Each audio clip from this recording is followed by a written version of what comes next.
Dalawang Cub Scout ang nag-uwi ng iba't ibang karangalan.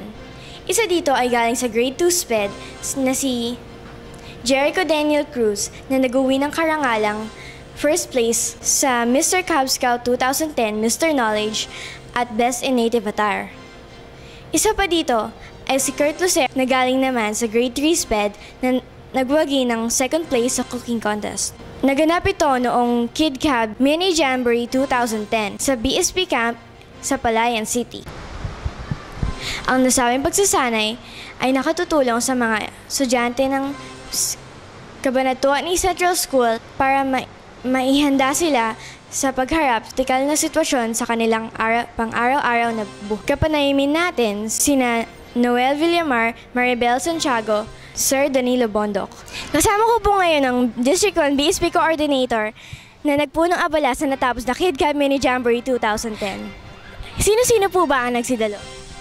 Ito ay dinaluhan ng mga iba't ibang eskwelahan sa District 1 at pinangunahan ng CCS o ng Cabanatuan East Central School mula sa Grade 1 hanggang Grade 3 para sa CAB at sa Pre-LM.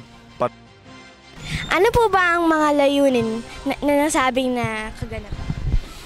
Ang pinakalayunin ng Kid Cab Mini Jamboree ay upang maihanda ang ating mga kabataan, lalo-lalo ng mga Grade 1 hanggang Grade 3 para sa maging isang mabuti at maaasahang kabataan ng ating bayan.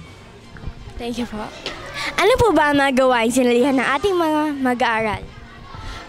Sumali ang ating mga mag-aaral sa Mr. Kid and Cub Scout, sa drill competition, cooking contest,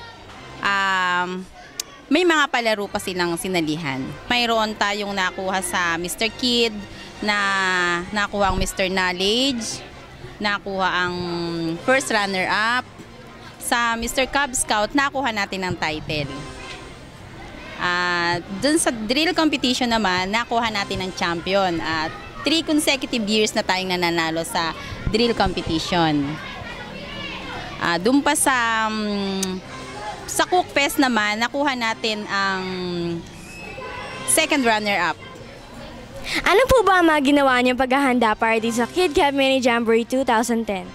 Marami. Ang mga kabataan ay hinanda namin sa kanilang iba't ibang mga activities katulad ng fancy drill na siyang na-develop sa mga bata.